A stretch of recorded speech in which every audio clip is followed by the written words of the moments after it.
क्या ईरान की सबसे ताकतवर सुरक्षा दीवार में ही छिपा था एक भेदिया?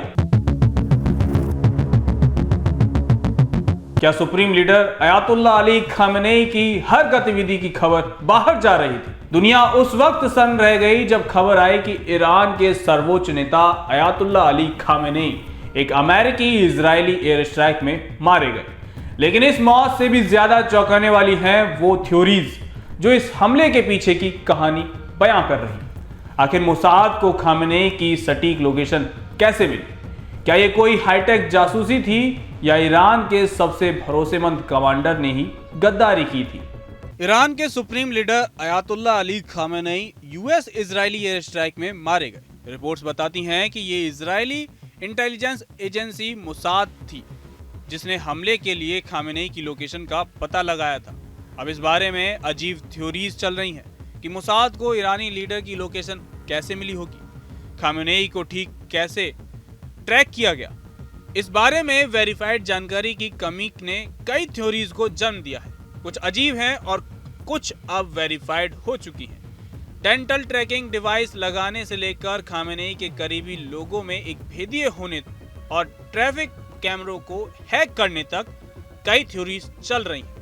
यूएस प्रेसिडेंट डोनाल्ड ट्रंप और इजराइल के प्रधानमंत्री बेंजामिन नेतन्याहू दोनों ने अलग अलग बयानों में कहा है कि ईरान को न्यूक्लियर हथियार बनाने से रोकने के लिए उसके खिलाफ जॉइंट ऑपरेशन किया गया था और खामेनेई को मौत के घाट उतार दिया गया। मिडिल ईस्ट में अमेरिका और इजराइल के साथ बढ़ते युद्ध के बीच ईरान के शीर्ष सैन्य अधिकारी ब्रिगेडियर जनरल इस्माइल कानी को लेकर रहस्य और अटकलें तेज हो गई। इंटरनेशनल मीडिया में ऐसी चर्चा है कि इस्माइल कानी ही ईरान के supreme leader Ayatollah Ali Khamenei का भेदिया था। उस पर इजरायली जासूसी एजेंसी मोसाद के लिए मुखबिरी करने के आरोप लग रहे हैं। इन अटकलों के बीच कुछ रिपोर्ट्स के अनुसार इस्माइल कानी को ईरानी अधिकारियों ने हिरासत में ले लिया है। सोशल मीडिया पर अपुष्ट दावों में कहा जा रहा है कि ईरान की सेना ने उन्हें हिरासत में लिया है या जासूसी के शक में मार दिया है। हालांकि इन दावों की कोई आधिकारिक पुष्टि नहीं हुई है। इस्माइल कानी के बारे में हम आपको वीडियो में आगे बताएंगे, लेकिन आपको उससे पहले वो थ्योरीज भी जाननी चाहिए जिन्होंने दुनिया में भूचाल लाया हुआ है। सोशल मीडिया पर अजीब कॉन्स्पिरेसी थ्योरीज की बाढ़ आ गई है। मोसाद के टूथ फेरी ऑपरेशन से लेकर आईआरजीसी के एक टॉप कमांडर को भेदिया बताने तक नेटिजन्स खामेनेई को मारने की मोसाद और सीआईए की साजिश के बारे में बता रहे हैं। खामेनेई के कुछ समर्थक सुप्रीम लीडर की मौत की तारीफ भी कर रहे हैं। उनका कहना है कि इजरायली हमले से अपनी जान को खतरा होने के बाद भी उन्होंने बंकर में छिपने का फैसला नहीं किया। टूथ फेरी थ्योरी को लेकर यह दावा किया गया कि मोसाद के डॉक्टरों ने ईरान के बड़े अधिकारियों के दांतों में ट्रैकिंग डिवाइस लगाए। एक्स पर एक यूजर ने खामेनेई को मारने के मोसाद के ऑपरेशन पर एक कॉन्स्पिरेसी थ्योरी चलाई। उसने बताया कि मोसाद ने ईरान के डॉक्टरों और डेंटिस्ट को भेजा और उनसे इलाज करते समय खास ईरानी मिलिट्री अधिकारियों के दांतों की कैविटी में चिप्स लगवाए। ये वो दावे हैं जो सोशल मीडिया पर आग की तरह फैल रहे हैं। लेकिन अब चलिए आपको बताते हैं उस आईआरजीसी के कमांडर के बारे में जिसको लेकर बवाल मचा हुआ है, इस्माइल कानी। तो आपको बता दें कि 67 साल के कानी ने जनवरी 2020 में ईरान की विशेष सैन्य इकाई कुड्स फोर्स की कमान संभाली थी। उनसे पहले इस बल का नेतृत्व कासिम सुलेमानी कर रहे थे, जिनकी बगदाद में अमेरिकी ड्रोन हमले में हत्या कर दी गई थी। कुड्स फोर्स ईरान की वो विशेष इकाई है जो मिडिल ईस्ट में उसके सहयोगी संगठनों और नेटवर्क का संचालन करती है। उन्होंने 1980 के दशक के ईरान इराक युद्ध में भाग लिया था और दशकों तक आईआरजीसी में अपनी सेवाएं दी।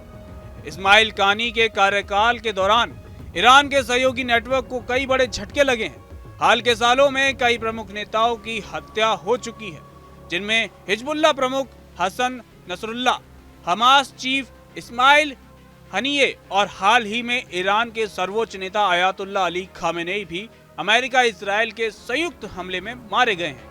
इन घटनाओं के बाद ईरान के सुरक्षा ढांचे को गंभीर झटका लगा है। इस्माइल कानी पर शक इस बात से गहराया कि जिस बिल्डिंग पर हमले में खामेनेई समेत ईरानी सेना के कई वरिष्ठ अधिकारियों की मौत हुई, उसमें इस्माइल कानी भी था। लेकिन इस हमले में वो बच निकला। इससे पहले पिछले 2 सालों में कानी कई बार ऐसे हमले के करीब बताए गए जिसमें ईरान के वरिष्ठ अधिकारी मारे गए, लेकिन वे हर बार बच निकले और वो हर बार बच निकलने में सफल रहे। 2025 में ईरान इजराइल युद्ध के दौरान भी कुछ मीडिया रिपोर्टों में उन्हें मृत बताया गया था, लेकिन बाद में वे तेहरान में एक सार्वजनिक कार्यक्रम में दिखाई दिए। इजराइल द्वारा हिजबुल्लाह नेटवर्क में घुसपैठ के बाद ईरान ने अपने सुरक्षा तंत्र में संभावित लीक की जांच शुरू की थी। कुछ क्षेत्रीय सूत्रों के अनुसार उस समय कानी और उनकी टीम से भी पूछताछ की गई थी। इजराइल ने हाल ही में उन ईरानी अधिकारियों की सूची जारी की थी जिन्हें वो निशाना बनाना चाहता था। रिपोर्ट्स के अनुसार उस सूची में कानी का नाम शामिल नहीं था। इस समय इस्माइल कानी को लेकर जो खबरें सामने आ रही हैं वे ज्यादातर अपुष्ट और सोशल मीडिया आधारित है। जब तक ईरान की ओर से कोई आधिकारिक बयान नहीं आता तब तक उनके बारे में चल रही चर्चाओं को अटकल ही माना जा रहा है। लिहाजा अब सवाल यह है कि क्या इस्माइल कानी वाकई एक डबल एजेंट थे या वे खुद ईरान के भीतर चल रही आपसी गुटबाजी का शिकार हुए हैं। इजराइल की हिटलिस्ट में कानी का नाम ना होना इस रहस्य को और गहरा कर देता है। जब तक तेहरान से कोई आधिकारिक पुष्टि नहीं होती ये थ्योरीज दुनिया को ऐसे ही डराती रहेंगी।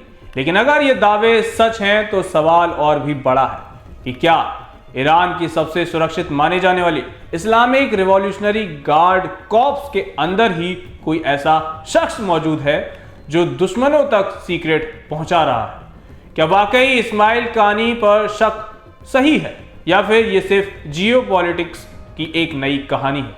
सवाल कई हैं और जवाब तलाश रही है पूरी दुनिया। आपका इस मुद्दे को लेकर क्या कुछ कहना है?